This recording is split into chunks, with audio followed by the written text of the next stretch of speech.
ताजिर। बहुत अरसा पहले बगदाद के पुररौनक शहर में अहमद नामी एक ताजिर रहता था।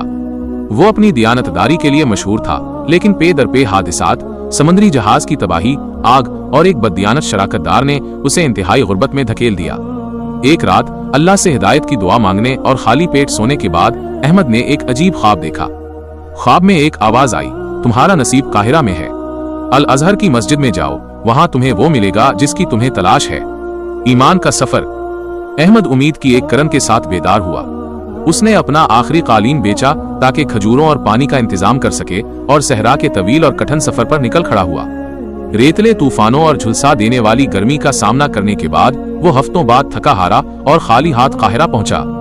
वो रात के वक्त अजीमुश्शान मस्जिद पहुंचा।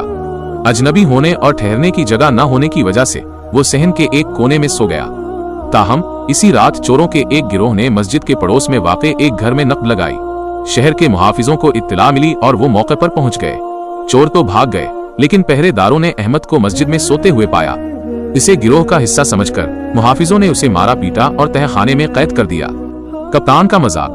कुछ दिन जेल में गुजारने के बाद पहरेदारों के कप्तान ने अहमद को पूछगछ के लिए बुलाया। कप्तान ने गरज कर पूछा, तुम कौन हो और मस्जिद में क्यों छुपे हुए थे? अहमद ने, जो सच्चा इंसान था, अपनी पूरी कहानी सुना दी।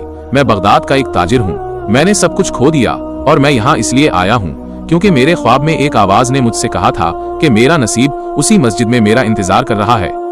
कप्तान जोर से हंस पड़ा और बोला, ए बेवकूफ, तो सिर्फ एक ख्वाब की वजह से इतना लंबा सफर करके यहाँ आ गया? मुझे खुद 3 बार एक ही ख्वाब आया है, लेकिन मैं इतना नादान नहीं था कि उसके पीछे चल पड़ता।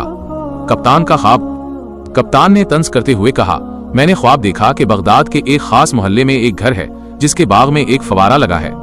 मैंने ख्वाब देखा कि इस फवारे की टाइलों के नीचे सोने का एक बड़ा संदूक दफन है।